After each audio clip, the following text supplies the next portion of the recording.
Hi everyone, it is Phyllis Raleigh and I am here with Goddess University and I want to tell you a little manifestation story. I was sitting here at Tao Gardens about a month ago hearing a conversation about Breatharians and I went, what is that? And heard the story about people who have learned to live off of Prana. And that was an amazing concept to me, and mainly because of what I had learned about the 1% trying to control food and water, and I went, how are we going to deal with that? And so I was curious about it, and I wanted to know more, and I started researching, and 2 weeks later I learned this amazing lady, Jasmuheen, was coming to do a darkroom retreat, and so I went, I gotta talk to her. So here we are on a lovely Saturday afternoon. You can hear the buzzing in the background because there's life outside, and I'm in a part of the world where the birds and the bees are all still alive. So, welcome, Jasmuheen. Thanks, Phyllis. It is a pleasure. It is an amazing gift to be able to go, wow! You know, to visualize something and have a desire and then see it manifested so quickly. And here you are. And I love your words that something took your attention and you did research. Oh, yeah. Simple. Yeah, I'm kind of addicted that way. Me too. That's my first fetish, is learning. And so when something is important and I need to bring that information in, it all comes about. Well, you know, because I was recently on Facebook and there was a big discussion in Norway, all second-hand information about me and media, and I don't know how many had bothered to go and do in-depth research, because when you honor your intelligence and you do research, you're well informed. Right. And that's so important. And my father used to say that, always said, don't believe everything you read and hear. Honor your intelligence, do your own research. Do your homework. Do your homework. My father said the same thing, do your homework. Clever and man. he would not give me the quick, short answers. No. And he said, you'll learn more, and you'll learn more than I know. And that was what caught me addicted to looking up things. And so it was an honor. And then I happen to be house sitting, and where I'm house sitting, lo and behold, on the bookshelf is her book. And so I went, awesome! It gave me the opportunity of really looking at your work from, this was 94, 95? Yeah, it was the first book we channeled through. Well, we didn't channel it through, but we're always guided by these flows of intelligence. And, you know, I didn't know what I was getting into. I really had no idea. You know, if I had have thought this initiation I talk about in the book would have put me on the global stage and everything that's happened over the last 21 years, I've been nourished by Prana, I really would have run away. Because it's like, but, you know, you learn, you grow, you take a step, you get all this universal divine support, especially if something that you're bringing through is beneficial to the world. And really, this is an ancient yogic practice. People have been living in a state of bigu, fed by cosmic microfuel. It's a food we eat constantly, just from a different source. And they've been doing that in China back 6,000 years. 5,000 years in India, it's been recorded. But it was also time to bring it to the West. Yes. We have global warming, we have issues with misuse of resources, we have problems with long-term resource sustainability, we have obesity, we have 800,000 deaths a year in America alone from medical misdiagnosis. There's so much room here for the refinement of systems. And so it was destined for this reality to come to the West. It's had a lot of resistance, but yet it's simple. We have pure essence within. When it rises, when it's strong, it can take away all human hunger. Amazing. Let's go back. Tell me, how did you get started? You said 21 years you've been practicing. But you talk about your Christian background and a little bit of that. And I was a missionary, so I was really curious about that. How did you go from there to really an expansive viewpoint and thinking? Look, I was born with a Norwegian family who migrated to Australia, and I was born just after. So we came into a multicultural society with many churches. My family brought the Lutheran religion with them, and we went to church, and I just loved what I heard. I believed it. Right. Maybe I was a naive child, but everything that the preacher said about what Jesus said, I just thought, really? You only have to ask and you'll receive? Right. Really? There's a kingdom of heaven within? Well, show me, I'm asking. You know? I was that sort of child. Awesome. And then I was kicked out of not kindergarten, but the one area in church for children. Yes. Because I kept asking complicated questions. You too. Yeah, you do. Yeah, okay. And, you know, the guy said, look, don't bring her back, she's too difficult. And, you know, they said, everyone has to love Jesus. And my question was, but I do, I feel this, but what about the children in Africa who may never hear of this? Are they not allowed the kingdom of heaven? Right. And so there was a few flaws. There's a few holes in the story. And no one could give me the answers, but I had this call. I want to experience the truth of the teachings of the Christ. And so when I was 16, I was lucky enough to be introduced to some Indian Mahatmas and meditation. And the very first day I sat to meditate, my whole third eye exploded in light. And these waves after wave after wave of pure love just went whoo! And it was a revelation of my essence. It was like, yeah, the kingdom of heaven exists and this is what it feels like. No visuals, but just feeling. And I knew I was no longer a 16-year-old schoolgirl, you know, studying A-levels, then going to university. I was something grand inside, masked beyond the personality. And if it could rise once, it could rise again. And so I just followed the Vedic teachings for about 20 years, did what my guru at the time suggested, which was service, selfless service, time in silence and stillness meditation, and only using this to share words of truth. Beautiful. Simple. Very and simple. he said, one day, if you practice these techniques, one day you will find the guru within yourself and you will be free. There's not all gurus in India are like this, but he was a good one, and the techniques were fabulous for me. And that began my journey of being addicted to divine love. Wow. All right. So how did we get to Breatharianism? Am I pronouncing it correctly?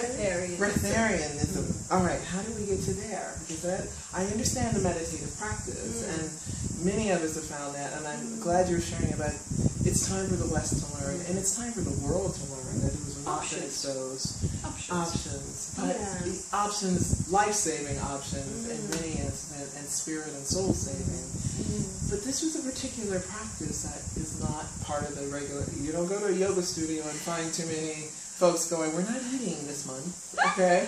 And we're comfortable, and we don't need it. Right. I know. Look, I always find in my journey, you know, I've been meditating over 42 years, and I find the greatest experiences, the greatest gifts I've ever had have come when I least expected them. And this was not a gift that was sought. I wasn't interested. I read autobiography of a yogi. I heard about Giri Bala, who was the Indian woman who was free from the need to take physical food and fluid. The book talked about Teresa Neumann and others, but I never read that and went, oh, I'd like that. I was like, oh, that's interesting. And so in 1993, I was guided to go through another spiritual initiation, and the end result of that was I just wasn't hungry anymore. And it was a shock, you know. And I was shy, and I wasn't interested in traveling the world, and I wasn't interested about traveling the world with this subject. It was like, And you know, so I had a big adjustment because it was an emotional shock for me, because the physical body can convert easily, but in essence it's about matching frequencies, you know. So you live a certain lifestyle that lets your pure nature rise. your Christ of nature rise, your Buddha nature rise. And when it's strong enough, you just find you're just not hungry as much anymore. Physically, emotionally, spiritually, and mentally. It's just natural. People have been experiencing this all around the world. But what suppresses it is that we have such strong mental conditioning in the West, we have to go beyond. Like, how many people fast and they love it? And they're getting stronger and they're feeling fabulous and their bodies have healed of all sorts of diseases. Like the DVD with Joe Cross. He did a DVD saying fat, sick and nearly dead. Big man, medicines, healed all sorts of problems just by juice fasting. So people have felt this in fasting, but at some point people start saying, you're going to die, you've got to stop, this isn't good for you. Or they are fasting and they begin to live off body fat and muscle, but they feel good. But there's a big difference between prana and fasting and being chronically fed. So this was an accident for me, not intended, just a byproduct, but easy because I lived a lifestyle that made it easy. You know, I had 22 years of meditation, of prayer, of service, of being as kind and compassionate as I could be. And starting at 16, you had a lovely early start. That's an amazing gift to start with right away. It's interesting to me because when I was probably in my early 20s, probably the same time, 93, 94, I did a 21-day fast, and it was a liquid fast. And it was spiritually led at the time, and I wanted to know that I could. I read something in the Bible. I loved reading the Bible as well, and been a missionary for 12 years, so I was like, okay, I'm ready. I want to try this. And it was an amazing experience to knowing I could, and how good I felt. I was surprising how strong I could go to work and do everything I did and play and have a good time. And even afterwards I was like, well, I wonder, well, what's the point of going back? And it was like, well, okay, but that's all I knew at the time, and I didn't know there was another option for living. Let me ask another question. Because in my research, I had to go look at the videos, and there was a lovely, challenging one from 60 Minutes. And it was an amusing to watch because it was so actually rather sad on the 60 Minutes side to see, that's not the 60 Minutes I grew up and I respected. And I frankly call it a hatchet job. However, you said it was a great learning experience for you. So tell me about the learning experience. And you guys can go look it up yourself, as I expect you to. Look it up. Tell me, what did you learn from that? Look, I love 60 Minutes. I still do. You know, they've produced some fabulous programs. But what I've realized after all my extensive work in the world in the media, and that's been part of my service, is to have a lot of media interviews. And, you know, we've reached 1 billion people through media interviews because even though most people don't believe it, it's planted the seed of possibility. Even though we've been ridiculed, painted as liars, fraud, crazy, it's planted seeds of possibility. And that's enough when the seed is planted sometimes. And because I was so naive, I was like, oh, well, I thought everybody had experienced divine love, you know. I thought everybody would be interested in the power of divine love, and that naivety has been my saving grace. So I've never been too dented by it all. Whenever there's been negativity, I think, I've got to learn to educate better. It's up to us. It's up to me, you know. But I realise from all the work I've done in the media and 60 Minutes is if somebody cannot entertain a field of possibility, then they're going to approach it with an angle that was in their belief field paradigm. That's all. And so 60 Minutes came in with an attitude of, this woman is deluded and she's dangerous because a person has just died. And so we're going to expose her as a fraud, and we're going to set this up a certain way. So what actually happened in the experiment was not like what they portrayed. You know, we have a final shot, for example, and I'm on my hand like this, and all I could do was radiate love. And I was in that dreamy, meditative state, and I just felt, you know, I know you keep saying I'm deluded, but all I can do is share my love from my heart with you. And then, of course, they said, look, she's so tired and so exhausted, she's about to die and dehydrated, she can't keep her head up. But you know, that was 10 years ago, more, and it's like, more, 15. Yeah, it's been a while. So it's like yesterday, and now we're in a world of higher consciousness, and now we get to deal with brilliant media like yourself and others who take the time to do the research. And you know, there's 50,000 people with this ability. Sure. Why is it growing? The time is now. Considering all the hatchet jobs, The time why is it growing? now. Because people have said this in their heart: I'm done with duality. I am ready for peace. I want to live in harmony with this world. Can't we love each other? Can't we respect each other? Can't we honor the traditions of all cultures? How? I'm open.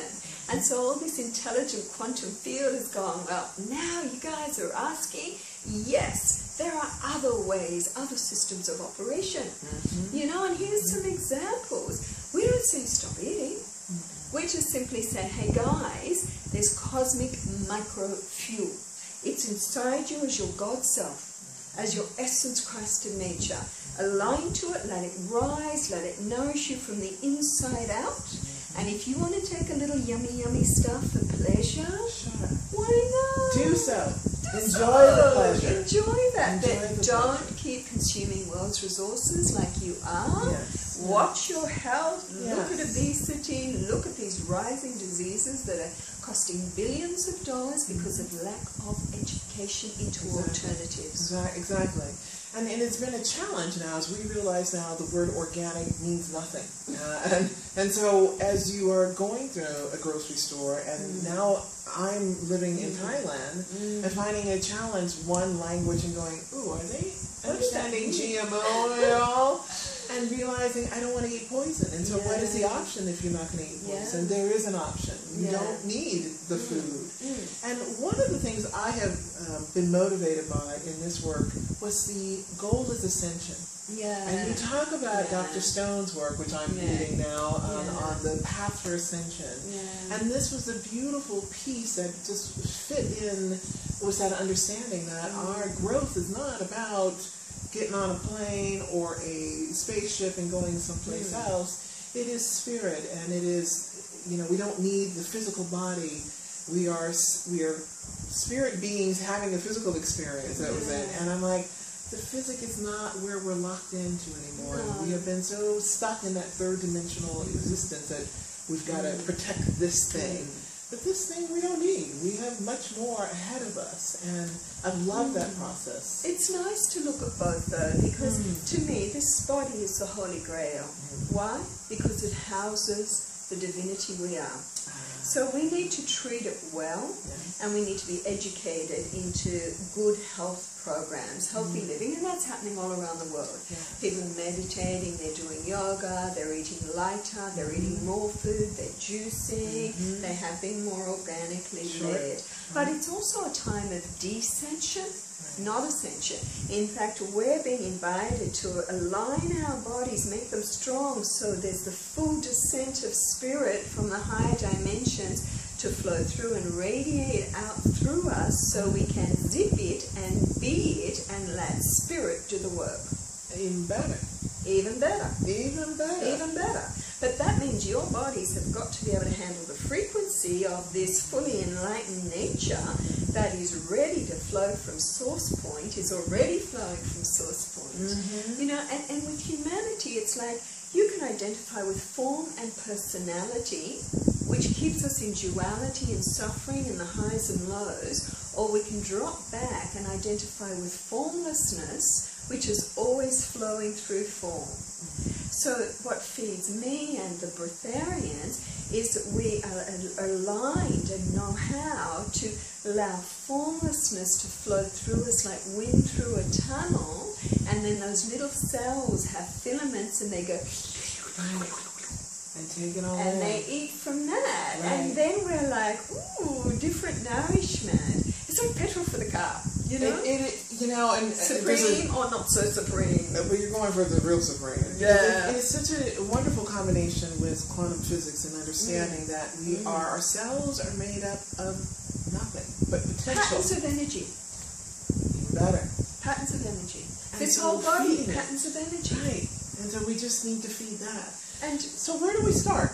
well, Where do you start? Okay, firstly, there's a lot of mental toxicity, emotional toxicity, and physical toxicity in people's lives.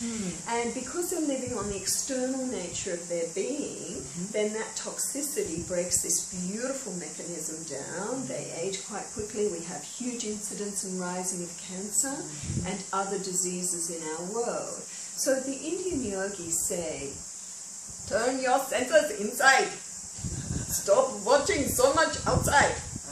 Take time every day. Turn your senses inside. And when you go into silence and stillness, add the Buddhist technique of just getting monkey mind to serve you and not be your boss, and have it focus on the breath. The simple mantra, this is for the rising of the Christed nature.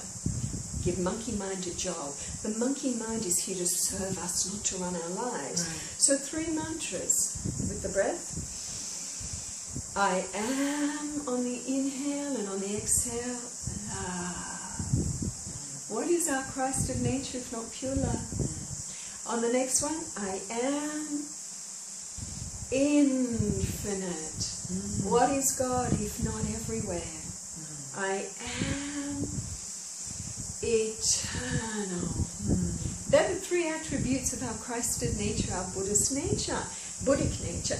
And so when we use the mind to identify with that part, we drop back out of personality, deep into essence, the cells react differently, the energy patterns in the body shift.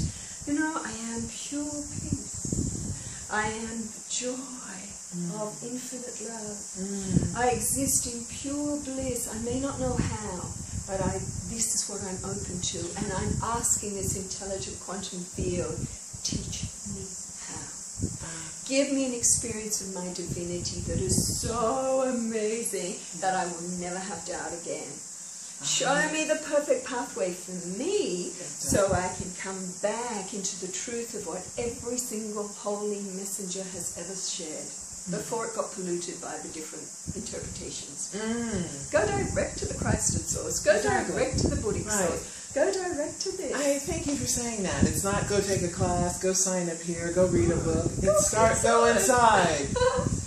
Eckhart Tolle, I love his stuff. Just reread it again. Or listened to his audiobooks recently.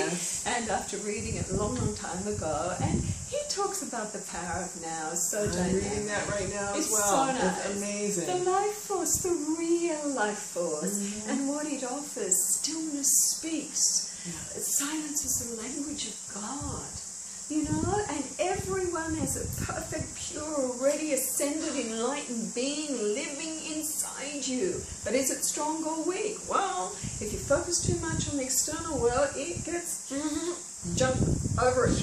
You know, all this cellular accumulation of toxicity and limited beliefs. But you just say, okay, I want to go beyond that. Drop back, be in silence, be in stillness, be open-hearted, really sincerely ask to experience who you really are. You know, how can that be denied? Your essence cannot deny that sincere request. And so if they hear that resonating with the pranic nourishment. Well, it rises when you're not hungry, physically, emotionally, mentally, spiritually. So follow your body. Listen. Yeah, do the lifestyle that aligns you to your essence. You know, we have an 8-point lifestyle we deliver that we've found does one thing. It increases your chi, gets you healthy, happy. Prana is mana in the Bible, is universal life force, is divine love, is God, is chi. You know, many, many different terms for it. And there's many ways to increase it through the system. The biggest group of people doing this in the world are Qigong masters in a state of bigu.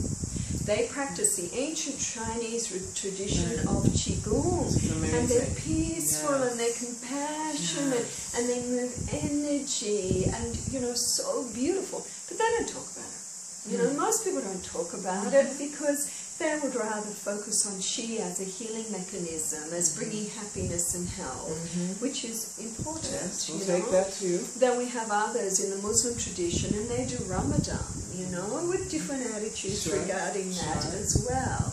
But the Jains, in the movie, in the beginning there was light. We've had a big documentary on this. I met with the filmmaker in 2006. I was able to give him many people I know around the world doing this. He interviewed many and extra. Then he put it to the doctors who went, not possible.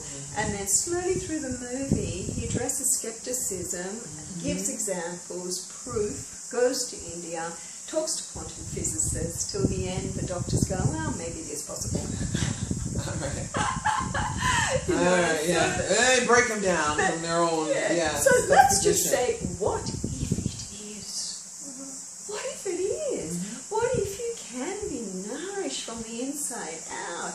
Then you're free to travel the world and you never have to look at the labels. Thank you. I travel all over the world. I can't read Russian.